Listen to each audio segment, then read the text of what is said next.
Masjiddan qilib qolmaydigan nihoyat yaxshi bir kishi bor edi. U kunduzlari xizmatga boradi. Ishdan qaytganda asr namozini uyining yonidagi masjidda o'qib, ondan uyiga kiradi. Ayoli uni illiqqida qarshi oladi. Ayolimi yo'ldoshiga o'xshashli yaxshilik suyar ayol bo'lib, nihoyat mehr shafqatli edi. Allohning shariatlariga ching esiladi. Afsuski, bir kuni bu oiladagi eng kichik o'g'ilga bir og'ir kasal tegdi.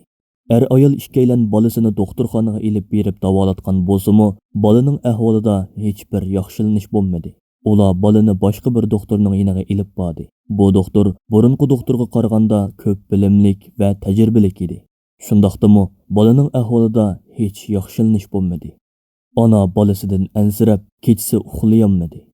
Uning qizitmasi o'rlab ketgan bo'lib, nafas ilishimi taslishib ketgan edi. Badanini ixtiyorsiz harakatlantirib, u yoq bu yoqqa to'lg'inatdi. Ona kecha kirpik qoqmay bolaga qarab chiqdi.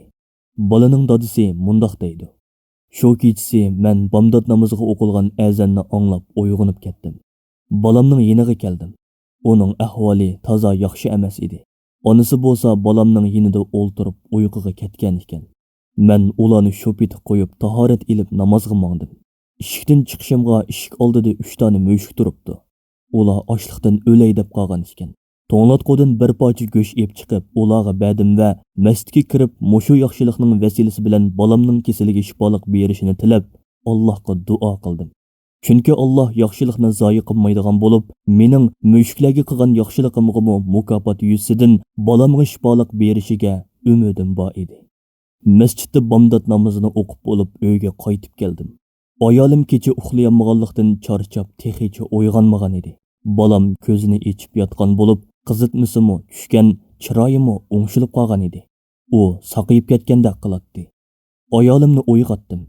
Ayolim bolaning ahvolini ko'rib, xushalliqdan Allohga ko'pdan ko'p hamd sano o'qib, duo qildi.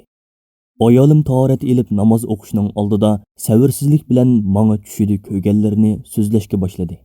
Alloh bilan qasam qilamanki, tushimda bir qo'rqinchli qushni ko'rdim. Qush kasal o'g'limizni cho'qib, qamallab ilib mangmoqchi bo'layotdi. Tuyuqsiz 3 dona müşük paydo bo'lib, o'g'limizni butun kuchi bilan qo'g'dab qoldi.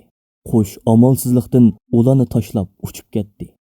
Ayolimning deganlarini anglab, men texmo hayron qoldim va ayolimga mundoq dedim: "Endi men sizlarga bomdod namozi o'qish oldida qilganlarimni so'zlab beray.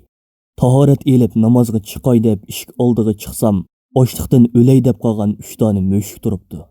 Shuning bilan ularga ichim og'rib, to'nglatqudan bir parcha go'sht elib chiqib, ularga bergan edim.